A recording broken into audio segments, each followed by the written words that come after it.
Happy morning all. இன்றைக்கி லஞ்சுக்கு எங்கள் வீட்டில் குச்சி கிழங்கும் அது கூட ஒரு சூப்பராக காரமான சைடிஷ் சம்மந்தி தான், சட்னி.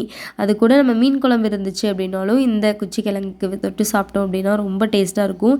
வெயிட் கெயின் பண்ணணும் அப்படின்னு நினைக்கிறவங்க இது ரெகுலராக எடுத்துக்கலாம். ஸோ குழந்தைங்க ரொம்ப ஒல்லியாக இருக்காங்க அப்படின்னா இது ரெகுலராக கொடுக்கும் பொழுது வெயிட் கெயின் ஆகும். இதில் நிறைய ஹெல்த் பெனிஃபிட்ஸ் வந்து அதிகமாகவே இருக்குது. நல்லா க்ளீன் பண்ணிவிட்டு ஒரு விசில் அல்லது 2 விசில் விட்டு ஆஃப் பண்ணிக்கலாம். உப்பு போட்டு வேக வச்சுக்கலாம்.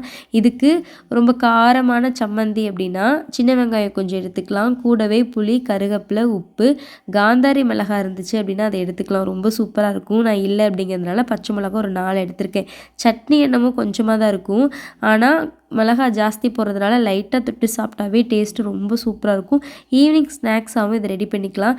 நீங்கள் மீன் குழம்பு வச்சுருக்கீங்க அப்படின்னாலும் ஈவினிங் டைமில் மீன் குழம்புக்காகவே இந்த குச்சிக்கிழங்கு 2 மட்டும் வாங்கி இந்த மாதிரி வேக வச்சு தொட்டு சாப்பிட்டு பாருங்கள்.